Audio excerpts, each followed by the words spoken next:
300 খানা উটকে কুরবানি করে দিয়েছে, তবুও আল্লাহ কুরবানি থেকে সন্তুষ্ট না, পছন্দ হয়নি আল্লাহ, আল্লাহ রাজি নয়। কিসের জন্য?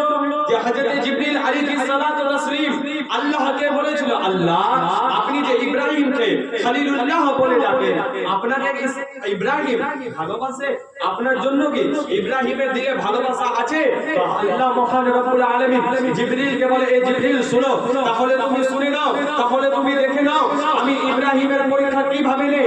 আল্লাহ মহান রব্বুল আলামিন ইব্রাহিম আলাইহিস সালামকে দ্বিতীয় নাইটে, দ্বিতীয় রাতের মধ্যে স্বপ্নের মাধ্যমে, খবরের মাধ্যমে দেখা যায়, এই ইব্রাহিম তুমি কুরবানি করো। হযরত ইব্রাহিম আলাইহিস সালাম চিন্তায় চিন্তিত যে আমি 300 খানা উটকে কুরবানি করে দিলাম আল্লাহর রাহে, আল্লাহ 300 খানা উটের কুরবানি কবুল করে নাই, আল্লাহকে পছন্দ হয় না। মুআজ্জিজ সামাইন কিরাম, হযরত ইব্রাহিম খলিলুল্লাহকে বলা হলো, হে ইব্রাহিম তোমাকে উট না, দুম্বা না, ছাগল না, ভেড়া না, গাই না, তোমার কাছে যেটা সব থেকে প্রিয়, প্রিয় মাহবুব, যাকে তুমি নিজের চাইতে বেশি ভালোবাসো, তার কুরবানি আল্লাহ চায়। জোরে বলুন সুবহানাল্লাহ। হযরত ইব্রাহিম আলাইহিস সালাম তো পয়গম্বর নবী ছিলেন, বুঝে গেলেন যে আল্লাহ হযরত ইসমাঈল আলাইহিস সালামের কুরবানি চায়। জোরে বলুন সুবহানাল্লাহ। তো আজকে আমরা তো, আমাদেরকে তো ছেলেকে কুরবানি দিতে হয় না, আমাদেরকে মেয়েদেরকে কুরবানি দিতে হয় না, কাকে কুরবানি দিই?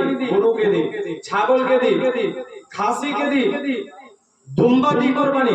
কিন্তু হযরত ইব্রাহিম আলাইহিস সালাম নিজের ছেলেকে কুরবানি করার জন্য তৈরি হয়ে গিয়েছিলেন।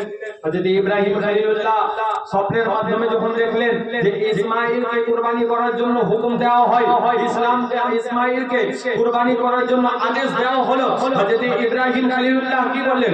সকালবেলা হযরত ইসমাঈল আলাইহিস সালামকে নিলেন সঙ্গে করে, নেওয়ার পরে হযরত হাজরা রাদিয়াল্লাহু তাআলা আনহাকে বলেন, হাজরা আমি আমার বন্ধুর বাড়ি দাওয়াত দেওয়ার জন্য যাচ্ছি, তুমি ইসমাঈলকে রেডি করে দাও, তৈরি করে দাও।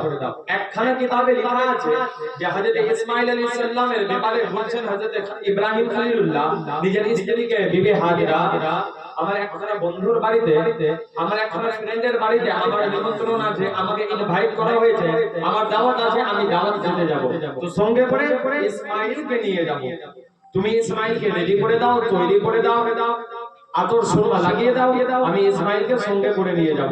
হযরত ইসমাঈল আলাইহিস সালামকে রেডি করা হলো। আবার দ্বিতীয় কিতাবে লেখা আছে যে হযরত ইব্রাহিম খলিলুল্লাহ নিজের স্ত্রীকে বলছেন, বিবি